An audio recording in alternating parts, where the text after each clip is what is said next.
Alors, Franck Marsal, je suis directeur du Forum des sciences et je vais évoquer aussi une situation à laquelle on a été confronté.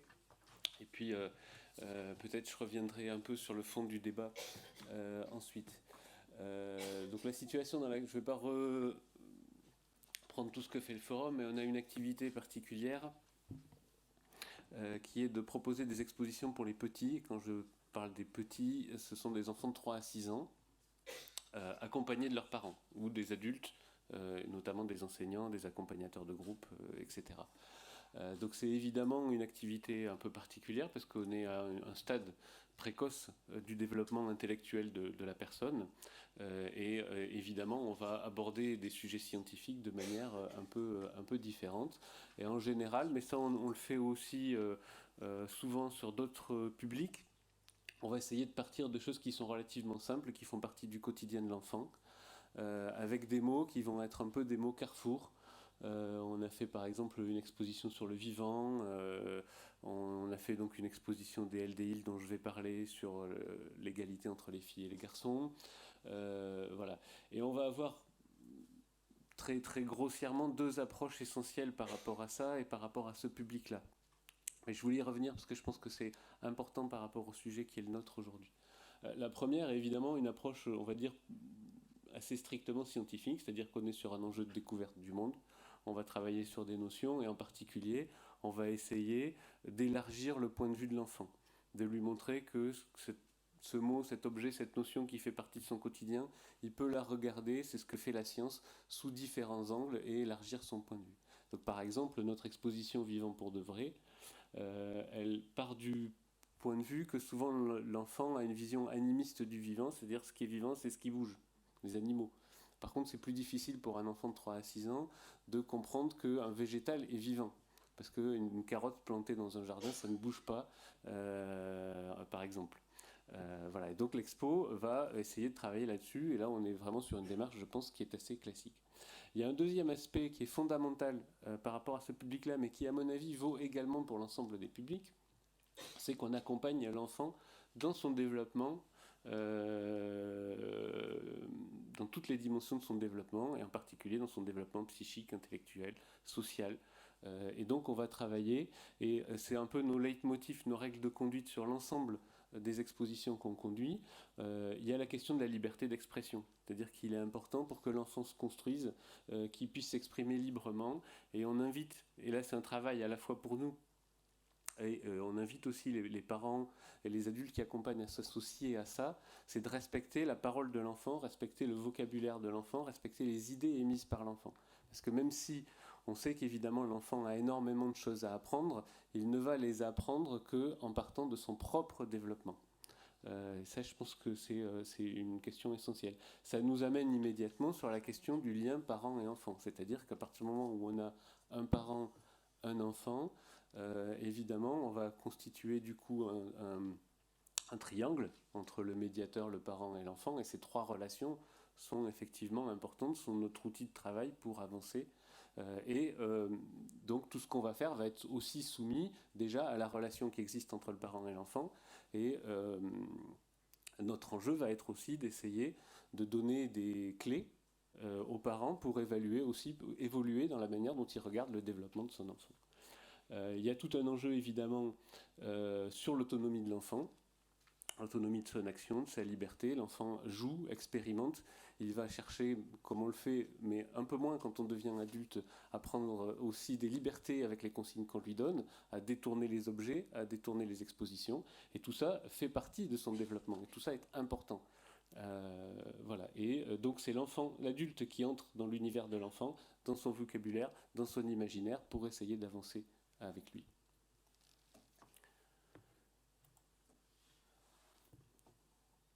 Alors on a travaillé sur une exposition donc, qui s'appelle DL et DIL, dont un des axes est la question de l'égalité entre les filles et les garçons. Je ne reviens pas sur l'importance de ce sujet dans la société d'aujourd'hui, mais quand on parle de science et quand on s'intéresse aux sciences, on sait à quel point c'est important dans les projections, on le voit dans les études, on le voit dans les choix d'études, on le voit dans les choix professionnels. Voilà, toute cette question-là est évidemment une question essentielle, mais ça n'est pas que ça. et je voulais aussi revenir là-dessus. On aborde évidemment, dès qu'on touche à ces questions-là, toute la question de ce que j'ai appelé la dialectique entre l'égalité et l'identité. Qu'est-ce que ça veut dire d'être égaux? Qu'est-ce que ça veut dire d'être en même temps tous différents? Donc ça, c'est des choses qui... Il ne faut pas sous-estimer la capacité des enfants, même très jeunes, à aborder ce genre de questions et avec leurs mots, leur vocabulaire, à avoir déjà une capacité à comprendre et à rentrer dans ce genre de schéma. Donc voilà, des paradoxes, des dialectiques. Hein. Notre point commun, c'est qu'on est tous différents, des choses comme ça. Et évidemment, toutes ces questions-là sont, sur le plan social et sociétal, extrêmement importantes et polémiques dans la société d'aujourd'hui. Deuxième difficulté, c'est que du coup, l'expo n'est pas sur une thèse, mais sur la négation d'une thèse. Mais c'est aussi ça la science. Des fois, on montre que quelque chose est faux ou n'existe pas. Et en particulier, tout l'enjeu est de montrer que finalement, si on veut déconstruire les stéréotypes qui font que voilà, les garçons vont se projeter plutôt dans tel type d'activité, et on sait à quel point c'est culturel, social, évolutif, et différent d'une société à une autre, non pas en fonction de leur sexe, mais en fonction effectivement de représentations qui vont comme ça se perpétuer. Comment on fait pour faire une expo qui va être complètement neutre par rapport à ces stéréotypes? Il ne s'agit pas de peindre, si on inverse les stéréotypes, je caricature, mais si j'habille les filles en bleu et les garçons en rose, je n'ai pas forcément avancé dans le fait de se libérer des stéréotypes. Donc il y a toute la question de la neutralité, de la liberté et de la capacité de l'enfant à voilà, s'ouvrir par rapport à ces questions-là. Alors on a eu deux types de réactions. Je vais vous montrer une première, puisqu'on a une petite vidéo qui a été faite par l'association Vigigender, donc ça va nous mettre au cœur du sujet, mais je reviendrai après sur les autres réactions, parce qu'il y a une réaction qui est très politique, évidemment, très revendicative, militante, et vous allez voir c'est assez violent, enfin moi en tout cas je trouve ça assez violent. Et puis après, je vais revenir parce que évidemment, ça a suscité aussi beaucoup d'autres réactions, beaucoup d'autres discussions. Et je pense qu'il ne faut pas se tromper non plus dans l'importance de ces deux types de réactions. Si en régie, on peut lancer la vidéo.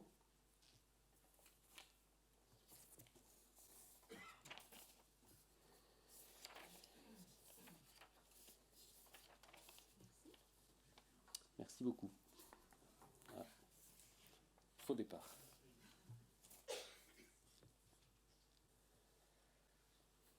Cap Science, c'est un organisme financé par l'Europe, la région Aquitaine, la communauté urbaine de Bordeaux, la mairie de Bordeaux, et organise du 5 avril au 31 août une exposition intitulée DL, DIL, à destination des enfants de 3 à 6 ans. Cette exposition est une véritable propagande de l'idéologie du genre, à destination des plus petits.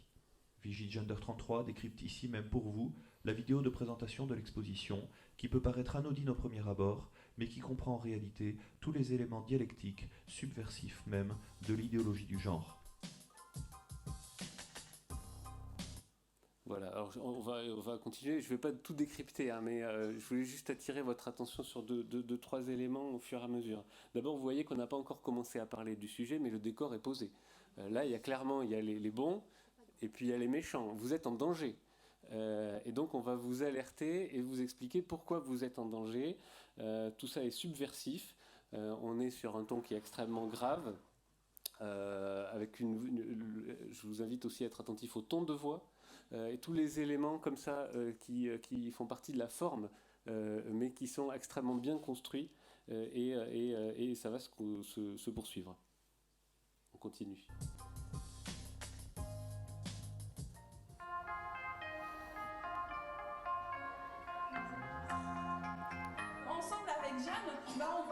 Donc on reprend notre vidéo et on va la démonter.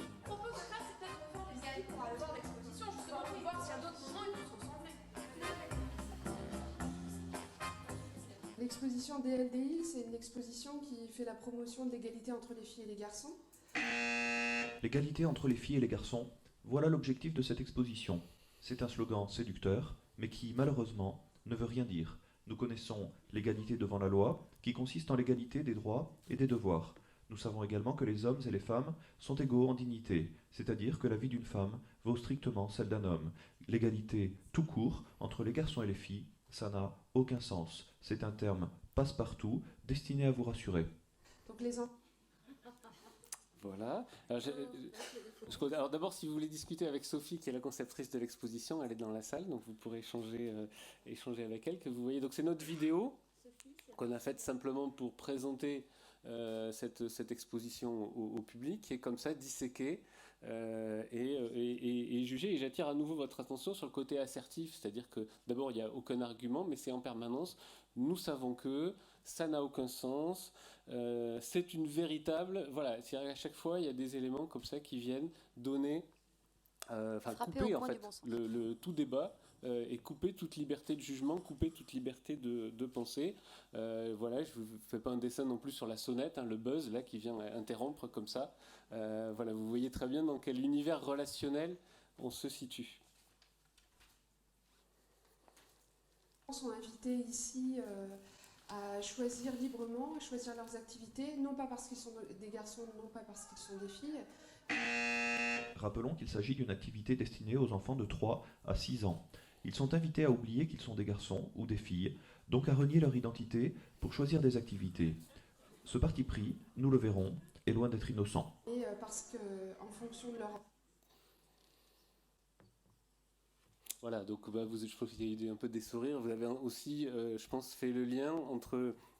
Enfin, le saut, c'est presque un viaduc entre on invite les enfants à un jeu et à mettre de côté le fait qu'ils soient une fille ou un garçon et à choisir donc librement, ce qui est traduit par on invite les enfants à renier leur identité. Donc ça c'est aussi un mécanisme qui est utilisé très fréquemment, c'est le mécanisme de la caricature. Voilà. On parlait tout à l'heure de manuels d'autodéfense, et je pense que c'est tous ces mécanismes rhétoriques, ces sophismes qu'il faut analyser, comprendre, maîtriser si on veut faire face aussi à ce type de discours. Un dernier extrait. Potentialité, de leur créativité, de leur intérêt, de leur projet. Ils choisissent des activités, ils choisissent des interactions avec les autres enfants. Dans l'exposition, il y a plusieurs activités. Une activité, par exemple, qui va permettre de reconnaître et d'identifier les modèles d'adultes, des modèles diversifiés, puisque les hommes et les femmes sont diverses. Donc il y a une animation où les enfants vont reconstituer un personnage masculin ou féminin, et répondre à la question « Qui sont-ils et que font-ils ?» Ça va permettre aux enfants de reconnaître qu'il y a des métiers et que les métiers ne sont pas définis en fonction du sexe de la personne qui exerce le métier. Les enfants sont invités à reconstituer des personnages qui vont leur montrer que toutes les idées qu'ils se font du monde sont fausses et qu'ils sont pétris de vilains a priori. On leur montre un boxeur qui en réalité s'avère être une boxeuse, un cosmonaute qui en réalité est une cosmonaute, et enfin une sage-femme qui se trouve être un homme. Voilà un des objectifs de l'exposition, nier la complémentarité des hommes et des femmes en détruisant les repères. Les enfants, pour grandir, pour se construire, pour affirmer progressivement leur personnalité, ont besoin de références fiables. Les petites filles ont besoin de s'identifier à des éléments féminins et à leur maman en particulier. Les petits garçons à des repères masculins et à leur papa en particulier. C'est comme cela que les enfants se construisent, c'est comme cela qu'ils deviennent forts et équilibrés. Cette activité, sous couvert de liberté et sous prétexte d'aider les enfants à faire leurs propres choix, indépendamment du monde qui les entoure et indépendamment de ce qu'ils sont, met dans la tête de nos enfants le trouble, le doute. Dans cette théorie subversive bien connue, c'est la société qui aliène l'individu et limite sa vraie liberté. Le principe subversif consiste à déconstruire tout héritage, tout ce qui est préexiste à l'enfant, car il est supposé mauvais. Ça peut être quoi d'autre? Voilà, bon, on va s'arrêter là. Juste sur le dernier point, ça c'est une figure aussi très fréquente et récurrente. En fait, c'est la théorie du complot. Hein, c'est-à-dire qu'il y a un vaste complot qui vise à déstructurer l'enfant. Alors ça revient sous plusieurs formes, et notamment le fait que quand on dit justement aux parents soyez attentifs aux stéréotypes que vous projetez, prenez conscience vous-même en tant que parent pour essayer de... voilà, et moi aussi, hein, on a tous vu d'ailleurs quand on a travaillé sur ce sujet-là, je pense que ça nous a amené tous à prendre conscience d'un certain volume de stéréotypes qu'on a véhiculés sur l'éducation de nos propres enfants de manière totalement inconsciente. Voilà, c'est une réflexion qu'on a de manière permanente en tant que parents, et donc c'est traduit par il y a un complot, on veut empêcher finalement les enfants de se fier au passé, à l'héritage de leurs parents, donc on veut déconsidérer les parents pour lobotomiser entre guillemets les enfants, donc on est au cœur de la théorie du complot. Voilà, alors par rapport à ça, je ne veux pas être trop long, mais je voudrais juste dire deux choses. Il me reste encore une petite page après. Je voudrais juste dire que c'est pas l'essentiel des réactions qu'on a eues. Et je voudrais d'abord, il y a eu tout type de réactions. Nous-mêmes, on a réagi face à ce sujet-là. Ça nous a fait réfléchir. Il y a eu énormément de débats. Il y a un rapport qui a été fait par une étudiante en master qui expose un peu tous ces débats. Et pour partie, parce qu'une exposition est un média qui peut avoir plusieurs sens, pour partie, c'est différentes interprétations qui se sont juxtaposées dans la vie de ces expositions. Et les parents eux-mêmes sont intervenus. Il y a des modules sur lesquels les parents avaient des difficultés, réintroduisaient les stéréotypes que nous, on avait voulu effacer. Voilà. On a eu une réaction un peu plus forte, mais c'était vraiment intéressant, d'une école privée catholique dont la directrice avait choisi de venir, d'amener toutes ses classes. Et à la première visite, il y a eu une réaction violente des parents qui ont dit c'est pas possible, c'est la théorie du genre, etc., etc. Alors, je ne veux pas rentrer dans tous les débats qu'on a eus. On a eu une discussion avec cette directrice d'école.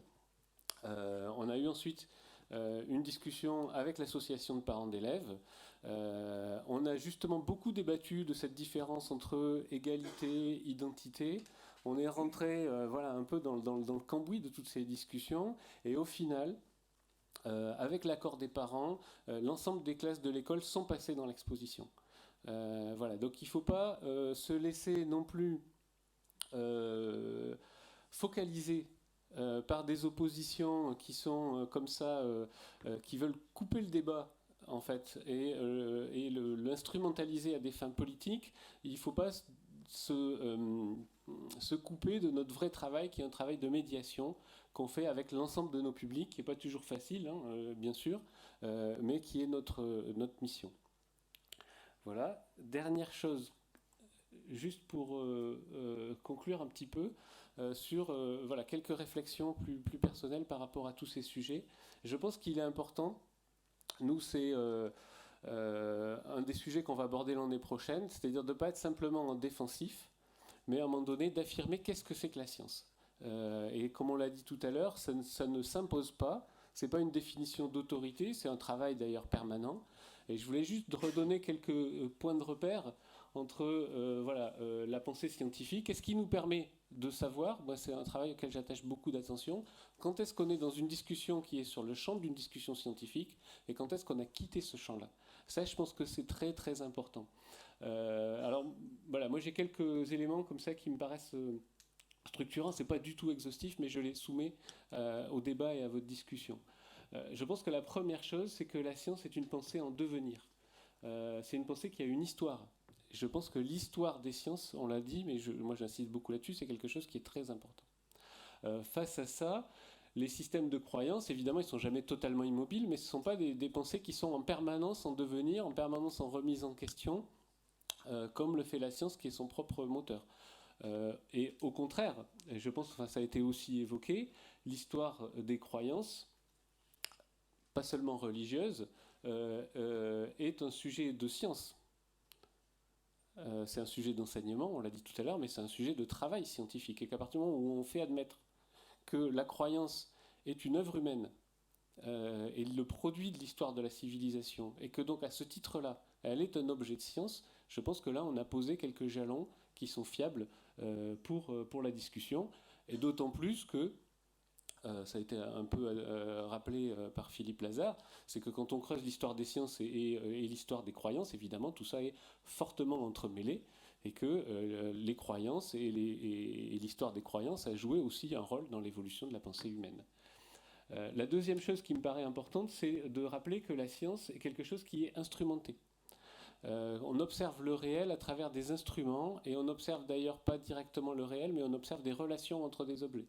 Quand on mesure une distance, il faut un mètre étalon, il faut un compas, il faut une corde qu'on va mettre à côté de la distance qu'on veut mesurer. Alors il y a tout type d'outils, et l'histoire des techniques est reliée à l'histoire des sciences. Donc si dans une discussion, on voit que cette notion historique, elle prend sens, elle permet de comprendre l'évolution des idées et l'évolution de la société, on a des chances de bien se resituer sur une discussion scientifique face à, et je pourrais décrypter aussi la vidéo sous cet angle-là, des vérités qui sont posées de manière transcendante et qui sont posées de manière absolue et qui idéalisent. La science, elle est consistante et délimitée. Elle a une logique et elle est déterminée. En science, on distingue des niveaux. Quand on parle de physique, on parle de physique. Si on parle de biologie, il y a des relations entre la biologie et la physique, mais on ne se situe pas au même niveau. Et on détermine des objets, on détermine des champs, et ensuite on va essayer de les relier. Et à la liaison entre deux disciplines scientifiques, on fait apparaître de nouveaux champs et de nouvelles disciplines scientifiques. Les systèmes de croyance ne vont pas travailler comme ça. Par contre, vous allez avoir souvent des logiques interprétatives, puisque la vérité étant posée, pour la raccorder à la réalité, il va falloir trouver un interprète, quelqu'un qui va dire, et notamment sur le plan juridique, quand on veut tirer des croyances, des conséquences juridiques, il va falloir des organes interprétatifs. La science, elle est confrontable au réel, et puis c'est le dernier point, ça renvoie un peu à ce que je dis, c'est que la science, elle autonomise le sujet, c'est-à-dire qu'elle nous dit comment penser le monde dans lequel on vit, elle ne nous dit pas ce qu'on doit faire de ce qu'elle pensait. Et c'est en ce sens que la science permet aussi la République et puis la démocratie. Alors la difficulté à laquelle on est confronté, pour moi, c'est que face aux systèmes qui vont être portés de manière totalement absolue, rationnelle, par des gens qui sont des acteurs militants de la théorie du complot, comme on l'a vu, qui, pour moi, sont des acteurs quand même avec lesquels il est difficile de débattre en réalité, l'enjeu principal va se situer plutôt dans une zone grise. Et cette zone grise, je pense qu'il faut l'accepter, il faut y rentrer, et elle est aussi une zone de débat, voire une autre zone de lutte. Elle est la zone dans laquelle la science progresse aussi. La science ne progresse pas à l'intérieur de ce qu'elle a établi, elle progresse en se confrontant à des questions qu'elle n'a pas résolues. Mais en même temps, on fait face à des situations aussi où évidemment les croyances subsistent et tout ça pose des contradictions. Et moi je suis tout à fait d'accord avec la vision de la République et de la laïcité qui a été donnée, et je pense qu'il ne faut pas sous-estimer le fait que dans cette zone grise, il y a aussi des luttes sociales, il y a aussi des luttes politiques, il y a aussi des luttes idéologiques, et il y a aussi des luttes scientifiques, parce qu'à un moment donné, la science est aussi une œuvre humaine, une science dans laquelle il y a du débat. Voilà, je ne veux pas être trop long, j'avais prévu quelques exemples. Ah mais je ne vais pas les époser parce que j'ai beaucoup parlé. Voilà, moi je suis économiste aussi de formation. Je vous renvoie à un bouquin de Steve Kidd sur voilà, est-ce que les théories dominantes en économie sont réellement des théories scientifiques? Est-ce qu'elles sont établies ou est-ce qu'elles sont contestables? Et je pense qu'il y a matière aussi à beaucoup de débats, beaucoup de discussions là-dessus. Je pourrais y revenir plus tard si on a l'occasion d'échanger. Merci beaucoup. Merci. Sciences Ouvertes, c'est une association qui s'est montée à partir d'un travail de terrain que j'avais engagé, moi étant enseignant en Seine-Saint-Denis dans les années 90 et même avant. Et en 2005, il y a eu